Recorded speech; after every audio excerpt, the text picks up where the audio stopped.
Hey guys, welcome back to my YouTube channel. आज मैं geography जो कि 7th क्लास का है, ज्योग्राफी यानी भूगोल। ओके, ये भारती भवन का है। ये मतलब कि काफ़ी अच्छा होता है पब्लिकेशन भारती भवन का। NCERT भारती भवन ये सब अच्छा होता है, इसलिए इन्हीं सबसे मैं वीडियो ला रही हूँ। सो इससे पहले का ये 9 चैप्टर है, इससे पहले का 8वां चैप्टर अपलोड है इसी चैनल पे प्लेलिस्ट में। सो आप लोग जाके देख सकते हैं, नहीं तो मैं डिस्क्रिप्शन में लिंक दे दूँगी, वहाँ से आप लोग देख लीजिएगा। तो 9 चैप्टर, इसका नाम है मौसम और जलवायु। ठीक है, तो चलिए स्टार्ट करते हैं वीडियो। इसमें अति लघु उत्तरीय में पहला नंबर क्वेश्चन है, उत्तरी गोलार्ध में वाणिज्य पवन की दिशा क्या होती है? तो ये उपोष्ण उच्च दाब पेटियों से विषुवतीय निम्न दाब पेटियों की ओर लगातार इसी दिशा में बहते हैं, जो कि वाणिज्य पवन कहलाते हैं। ओके, सो गाइज, अगर अभी तक चैनल को सब्सक्राइब नहीं किया, प्लीज़ सब्सक्राइब कर लीजिए, बेल आइकन को प्रेस कर लीजिए, जिससे सारा नोटिफिकेशन आपको मिलता रहे और आपको वीडियो के लिए हमेशा मतलब सर्च करके ना ढूंढना पड़े। 7th क्लास का बेसिकली और 6th क्लास का ये सब मतलब वीडियो सब हम डालते रहते हैं। ठीक है, और ये दूसरा नंबर क्वेश्चन है, चक्रवात के केंद्र में वायु के उच्च दाब मिलता है या निम्न दाब? तो वायु का निम्न दाब मिलता है। ओके, तीसरा नंबर क्वेश्चन है, कोहरा में जलकण बड़े होते हैं या कुहासा में? तो कुहासा के अपेक्षा कोहरे में जलकण बड़े होते हैं। ठीक है, चौथा नंबर क्वेश्चन है, ओस कहाँ बनते हैं, वायु में या पृथ्वी तल पर? तो ओस जो है वो पृथ्वी तल पर बनते हैं। ठीक है, पांचवा नंबर क्वेश्चन है, विषुवतीय क्षेत्र में संवहनीय वर्षा होती है या चक्रवाती? तो विषुवतीय क्षेत्र में जो है वहाँ पे संवहनीय वर्षा होती है। ठीक है, ये लघु उत्तरीय प्रश्न में पहला नंबर क्वेश्चन है, सूर्यातप किसे कहते हैं? तो आंसर होगा, हमारी पृथ्वी पर सौर विकिरण का बहुत कम ही अंश पहुँच पाता है। सूर्य से पृथ्वी को प्राप्त विकिरण का अंश आपतन या सूर्यातप कहलाता है। ओके, दूसरा नंबर क्वेश्चन है, शीत कटिबंध की स्थिति बताएं। तो आंसर होगा, शीत कटिबंध की स्थिति 66 डिग्री उत्तर से 90 डिग्री उत्तर और 66 डिग्री दक्षिण से 90 डिग्री दक्षिण अर्थात आर्कटिक और अंटार्कटिक रेखाओं से ध्रुवों तक है। ओके, तीसरा नंबर क्वेश्चन होगा, ध्रुवीय क्षेत्रों में वायु का उच्च दाब क्यों मिलता है? तो आंसर होगा, ध्रुवीय क्षेत्र ठंडे होते हैं और ऊपर की हवा सिकुड़ती है, सघन हो जाती है और कम हो जाती है, जिससे इस अक्षांश पर उच्च दाब का क्षेत्र बनता है। ओके, सो गाइज, चौथा नंबर क्वेश्चन है, अस्थाई पवन किसे कहते हैं? तो आंसर होगा, पृथ्वी तल पर चलने वाली कुछ पवन ऐसे होते हैं जो वर्ष भर उच्च दाब पेटी से निम्न दाब पेटी की ओर एक ही दिशा में चला करते हैं, इन्हें अस्थाई पवन कहते हैं। ओके, पांचवा नंबर क्वेश्चन है, स्थलीय समीर कब और कहाँ चलते हैं? तो आंसर होगा, स्थलीय समीर रात को भूमि से पानी यानी समुद्र की ओर बहती है। ओके, छठा नंबर क्वेश्चन है, ओले गिरने का क्या तात्पर्य है? आंसर होगा, आमतौर से जब ओले गिरते हैं तो बादलों में गड़गड़ाहट और बिजली की चमक बहुत अधिक होती है। ओलों से फसलों को बड़ा नुकसान होता है। ओके, 7 नंबर क्वेश्चन है, प्रति चक्रवात के 2 विशेषताएं बताएं। तो आंसर होगा, प्रति चक्रवात के 2 केंद्र उच्च दाब क्षेत्र रहता है, प्रति चक्रवात के केंद्र उच्च दाब क्षेत्र रहता है, जहां से पवन चक्रवाती के साथ चारों ओर चला करते हैं। दूसरा है, इसके चलने से आकाश साफ और मौसम शुष्क मिलता है। ओके, 8वां नंबर क्वेश्चन है, 2 वैज्ञानिकों के नाम लिखें जो तापमान मापने के यंत्रों का आविष्कार किया। इन तापमान मापक यंत्रों को हम किन अलग अलग नामों से जानते हैं? तो सेल्सियस और फ़ारेनहाइट 2 वैज्ञानिक थे जिन्होंने C तापमापी और F तापमापी का आविष्कार किया। ओके, ये नहीं देंगे, मतलब जी साइड कर दो, मतलब अर्थात में हम अपने तरफ से लिखे थे ये। ठीक है, तो वही आप लिखिएगा, बहुत ही आसान है, बुक में भी वही था, ये अपने तरफ से लिखे थे। और 9वां नंबर क्वेश्चन है, समीर के 2 प्रकार कौन कौन से हैं? समीर और आंधी में क्या अंतर स्पष्ट करें? समीर के दो प्रकार, समुद्री समीर और स्थलीय समीर। समीर दिन में प्रायः समुद्र की ओर से, रात में स्थल की ओर से मंद पवन चला करती है जो समीर कहलाता है। आंधी तेज गति से चलने वाले धूल भरी हवा आंधी कहलाती है। 10वां नंबर क्वेश्चन है, तुषारपात से क्या तात्पर्य है? आंसर होगा जब सूक्ष्म जल कण एकाएक ठंडे होकर हिमकणों में बदल जाता है और एक दूसरे से मिलकर बड़े होने लगते हैं, इतने बड़े कि वायु में लटके नहीं रह सकते, तो वे पृथ्वी तल पर गिर पड़ते हैं। बड़े हिमकणों या हिमलवों का वर्षण हिमपात या तुषारपात कहलाता है। 11वां नंबर क्वेश्चन है, वृष्टि छाया से आप क्या समझते हैं? विमुख पर्वतीय ढाल पर आते आते एक तो जलवाष्प की मात्रा कम हो जाती है, दूसरी ओर वायु नीचे उतरती हुई गर्म हो जाती है, जिससे वहाँ बहुत कम वर्षा हो पाती है और यह वृष्टि छाया क्षेत्र कहलाता है। 12वां नंबर आंसर क्वेश्चन है, चक्रवात और प्रतिचक्रवात में क्या अंतर है, स्पष्ट करें। तो आंसर होगा चक्रवात जब गर्म वायु राशि और ठंडी वायु राशि एक दूसरे से मिलती है तो गर्म वायु हल्की होने के कारण ठंडी वायु से ऊपर उठने को विवश हो जाती है और उठकर वह ठंडी हो जाती है और उसमें उपस्थित जलवाष्प संघनित होकर बादलों का निर्माण करते हैं और उन बादलों से होने वाला वर्षा चक्रवात कहलाता है। प्रतिचक्रवात इसकी दिशा चक्रवात की दिशा के विपरीत हुआ करती है। चक्रवात के प्रतिकूल सभी दशाएं होने के कारण इसे प्रतिचक्रवात कहते हैं। 13वां नंबर क्वेश्चन है, वायुमंडल में जल वाष्प और धूल कणों की स्थिति किस प्रकार महत्वपूर्ण है?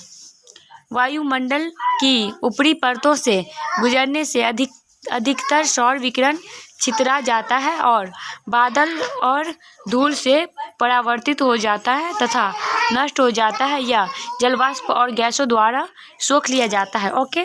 14वां नंबर क्वेश्चन है, बादल भरी रात में साफ रात की अपेक्षा अधिक तापमान क्यों मिलती है? सूर्य की किरणें बादलों से परावर्तित हो जाता है और भूतल पर पहुंचने में रुकावट पाती है। फिर बादल भरी रात में साफ रात की अपेक्षा अधिक तापमान मिलना करता है क्योंकि भूतल से ऊष्मा का विकिरण बादल रूपी आवरण के कारण समुचित रूप से नहीं हो पाता है। ठीक है। 15वां नंबर क्वेश्चन है, सूर्य की सीधी किरणें और तिरछी किरणें धरातल पर अलग अलग प्रभाव डालती है, क्यों और कैसे? सीधी किरणें छोटे क्षेत्र पर केंद्रित होता है और तिरछी किरणें अपेक्षाकृत बड़े क्षेत्र पर फैल जाता है। फलतः सीधी किरणों की अपेक्षा तिरछी किरणों से कम ऊष्मा प्राप्त होती है। यही कारण है कि सुबह और शाम वायु कम गर्म हो पाती है, जबकि दोपहर को वायु का तापमान अधिक बढ़ जाता है। ग्रीष्म ऋतु के अपेक्षा शीत ऋतु में सूर्य के किरणें तिरछी पड़ा करती है, जिससे वायु ठंडी रहा करती है। 16वां नंबर क्वेश्चन है, ये लघु उत्तरीय का ही इतना लंबा वीडियो हो रहा है बिकॉज देखिए 16 क्वेश्चन है लघु उत्तरीय में। सोच सकते हैं आप कितना लंबा वीडियो हो जाता है और कितना मेहनत लगता है बनाने में। सो आप लोग इग्नोर मत करिए वीडियो को, चैनल को सब्सक्राइब और वीडियो को लाइक करा करिए। ठीक है। तो जलवायु और मौसम में अंतर स्पष्ट करें।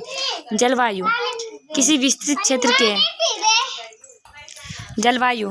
विस्तृत क्षेत्र के लगभग 33 वर्षों के औसत मौसम को उस स्थान का जलवायु कहते हैं। ठीक है। और मौसम किसी स्थान का मौसम उस स्थान का तापमान, आर्द्रता, पवन दिशा, वायु दाब, वर्षा आदि के तात्कालिक प्रभाव को मौसम कहते हैं। ठीक है। 17वां नंबर क्वेश्चन है, फेरेल नियम से आप क्या समझते हैं? तो आंसर होगा पवन उच्च दाब क्षेत्र से निम्न दाब क्षेत्र की ओर चला करता है। यदि पवन के चलने का यही नियम होता है तो यह उच्च दाब क्षेत्र से निम्न दाब क्षेत्र की ओर सीधा चला करता है, किंतु पृथ्वी की घूर्णन गति के कारण यह अपने पथ से विचलित हो जाता है। इसी विचलन के फलस्वरूप पवन उत्तरी गोलार्ध में दाईं ओर और दक्षिणी गोलार्ध में बाईं ओर मुड़ जाती है। इसे ही फेरेल नियम कहते हैं। ओके, तो 18वां नंबर क्वेश्चन है, वाष्पन और संघनन में क्या अंतर है? तो आंसर होगा वाष्पन, जल से वाष्प बनने की क्रिया को वाष्पन कहते हैं, और संघनन गैस को द्रव में गैस को द्रव में बनने की परिघटन को संघनन कहते हैं। सो गाइज, ये दीर्घ उत्तरीय क्वेश्चन में पहला नंबर क्वेश्चन है, संक्षिप्त नोट लिखें। लू, चिनूक, टॉर्नेडो, टाइफून, कैटरीना, कालवैशाखी, तूफानी, चलिसा। ओके, तो लू उत्तरी गोलार्ध में गर्मी में उत्तर पूर्व तथा पश्चिम में पूर्व दिशा में चलने वाले धूल भरी प्रचंड उष्ण तथा शुष्क धूल भरी प्रचंड उष्ण तथा शुष्क हवाओं को लू कहते हैं। ओके, चिनूक एक स्थानीय पवन चिनूक है जो चट्टानी पर्वत के पूर्वी ढलान वाले किनारे पर चलती है। ओके, टॉर्नेडो बवंडर हवा का तेजी से घूमने वाला स्तंभ है जो पृथ्वी और एक क्यूम्यूलोनिम्बस बादल या दुर्लभ मामलों में एक क्यूम्बलस बादल बादल के आधार दोनों के संपर्क में है। टाइफून आंधी तूफान से संबंधित घटना है जिसमें तेज हवाओं के साथ धूल और गुब्बार उड़कर दृश्यता को कम कर देता है। और ये कैटरीना मुझे नहीं पता, आप लोग को पता है अगर तो मुझे कमेंट बॉक्स में बता सकते हैं, क्योंकि मैं कुछ भी नहीं आंसर दे सकती, क्योंकि जो निश्चित आंसर होगा वही मैं डालूंगी ना, तो इसके बारे में मुझे नहीं पता है, ना मिला मुझे कहीं पे। ठीक है, तो काल वैशाखी, कैटरीना तो एक हीरोइन भी होता है शायद, उसके बारे में क्या पूछ सकते मुझे नहीं पता है। तो काल वैशाखी से तात्पर्य तेज गति से चलने वाला स्थानीय तूफानों से है। ओके, तूफानी चलिसा दक्षिणी गोलार्ध में सक्रिय प्रबल पश्चिमी हवाएं होती है। ओके, तो ये दूसरा नंबर क्वेश्चन है, तापमान को प्रभावित करने वाला 4 कारकों के नाम लिखें, इनमें किन्हीं 2 का वर्णन करें। तो तापमान को प्रभावित करने वाले कारक, जगह का अक्षांश, जगह की ऊंचाई, समुद्र से दूरी, वायु द्रव्यमान की परिसंचरण।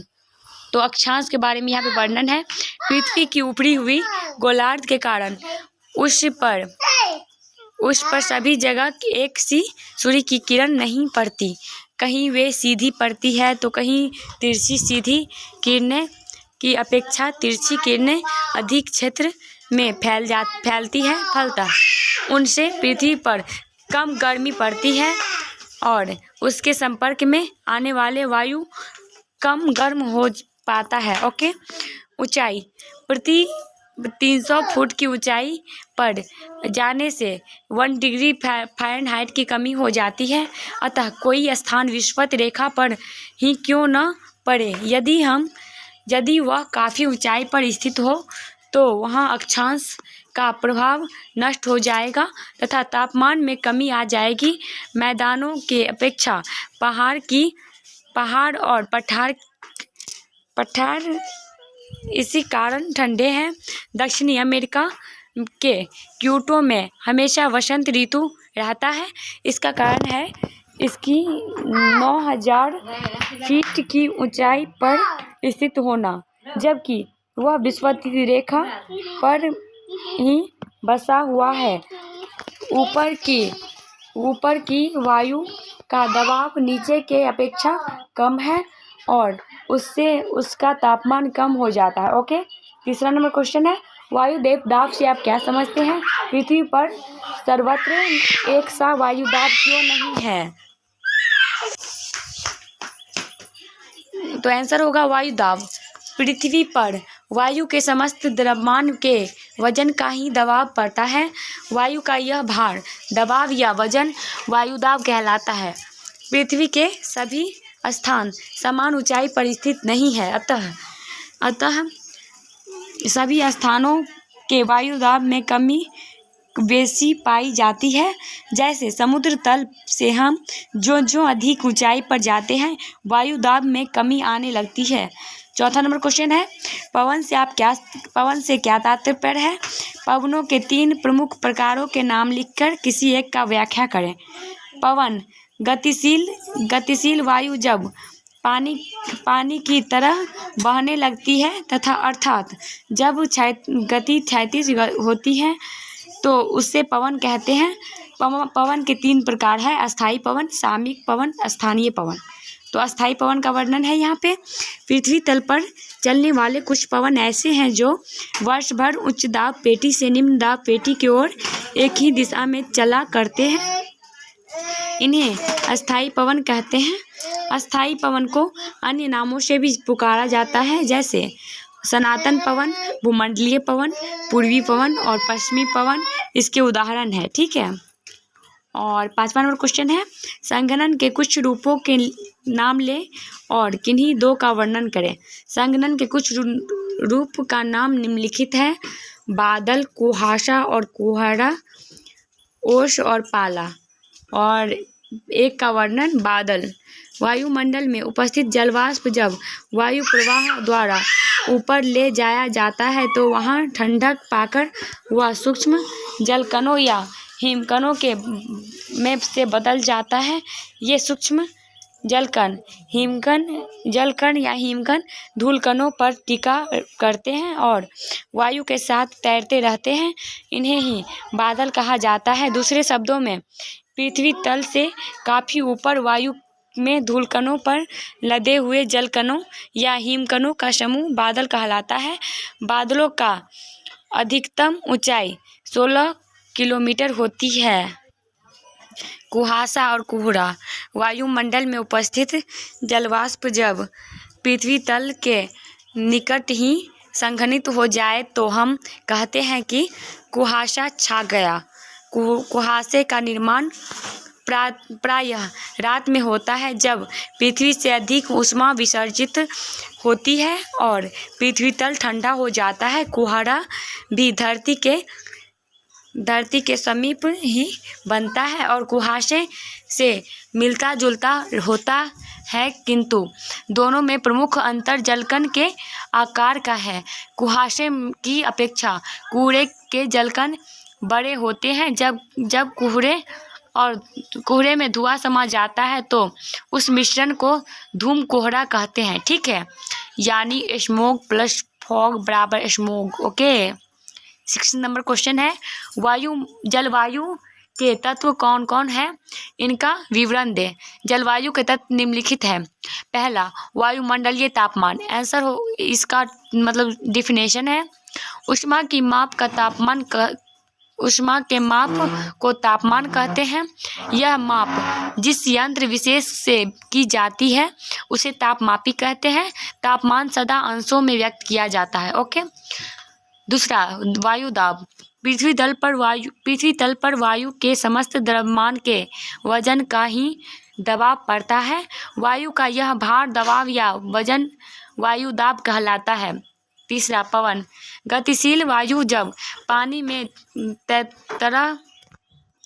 की तरह बहने लगती है, अर्थात जब गति क्षैतिज होती है तो उसे पवन कहते हैं।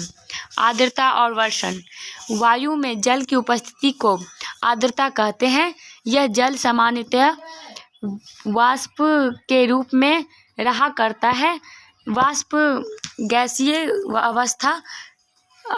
अवस्था है। दूसरा रूप वर्षा है जो तरल अवस्था है। तीसरा रूप तुषार जो ठोस अवस्था है। ओके। 7वां नंबर क्वेश्चन है, संसार में कितने ताप कटिबंधों में बांटा गया है, प्रत्येक का विवरण दे। संसार को 3 ताप कटिबंध में बांटा गया है, उष्ण कटिबंध, शीतोष्ण कटिबंध, शीत कटिबंध। पहला, उष्ण कटिबंध। उष्ण कटिबंध की स्थिति 27 डिग्री उत्तर से 27 डिग्री दक्षिण अक्षांशों के बीच है, जहां सूर्य की सीधी किरणों से अधिक गर्मी मिलती है। शीतोष्ण कटिबंध। उष्ण कटिबंध और शीत कटिबंध के बीच के क्षेत्र शीतोष्ण कटिबंध कहलाता है। उस क्षेत्र की विशेषता यह है कि यहाँ गर्मी और सर्दी के मौसम के तापमान में अधिक अंतर नहीं होता। ओके। शीत कटिबंध।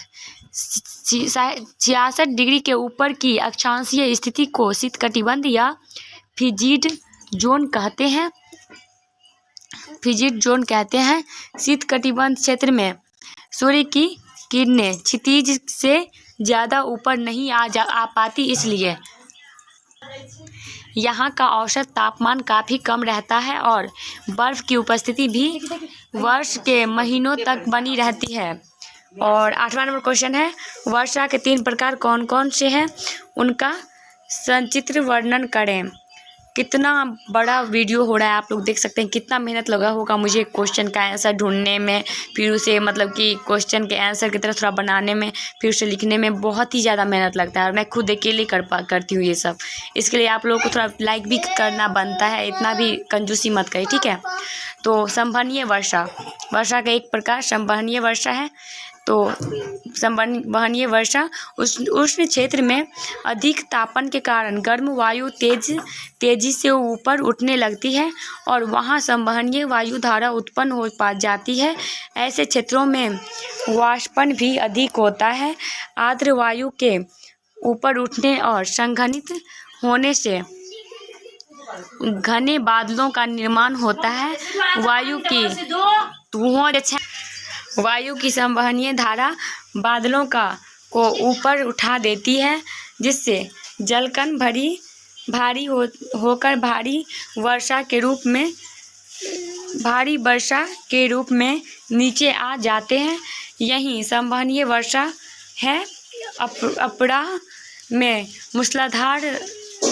मूसलाधार वृष्टि होना इसकी प्रमुख विशेषता है।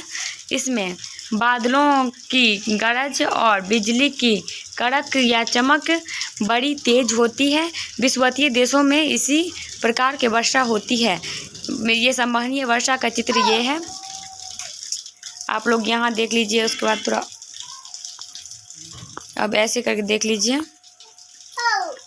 ऐसे कंप्लीट हो पा रहा है, ठीक है। तो पर्वतीय वर्षा उष्ण क्षेत्रों या शीतोष्ण क्षेत्र जब वाष्प भरी वायु को आगे बढ़ने में किसी पर्वत का सामना करना पड़ता है, तो वह उसे पार करने के लिए ऊपर उठने को विवश हो जाता है। ऐसी स्थिति में वह पर्वत का सहारा लेकर ऊपर उठती है। ऊपर उठकर वह वायुमंडल की ठंडी तह से मिलती है और घनीभूत होकर बादलों का निर्माण करती है, जिसे भारी वर्षा होती है। यही पर्वतीय या पर्वतकृत वर्षा है। और इसका चित्र भी नीचे हम दिखा दे रहे हैं, रुक जाइए थोड़ा। चक्रवाती वर्षा, जब गर्म वायु राशि और ठंडी वायु राशि एक दूसरे से मिलती है तो गर्म वायु हल्की होने के कारण ठंडी वायु के ऊपर उठने को विवश हो जाता है। ऊपर उठकर वह ठंडी हो जाती है और उसमें उपस्थित जलवाष्प संघनित होकर बादलों का निर्माण करते हैं। इन बादलों से होने वाले वर्षा चक्रवाती या वाताग्रीय वर्षा कहलाता है। और ये पर्वतीय वर्षा का चित्र ये रहा और चक्रवाती वर्षा का चित्र ये रहा, देख सकते हैं। नोट कर लीजिए, ऐसे देखिए मत। और यहाँ पे ऑब्जेक्टिव मैं दिखा दे रही हूँ। दूसरा वीडियो बनाऊँगी क्योंकि बहुत ही लंबा हुआ जा रहा है वीडियो, और इतना लंबा अपलोड होने में भी दिक्कत हो जा रही है मेरे को, क्योंकि नेट भी उतना काम नहीं करता, बहुत ही ज़्यादा नेट ख़त्म होता है। अब यहाँ पे वीडियो ख़त्म होता है। आप लोग अपना पूरे फैमिली का ख्याल रखिए और पढ़ाई का भी ख्याल रखिए, और चैनल को सब्सक्राइब करिए, वीडियो को लाइक करिए और हमारा भी थोड़ा ख्याल रखिए। वीडियो को शेयर भी किया करिए, ठीक है। Bye bye.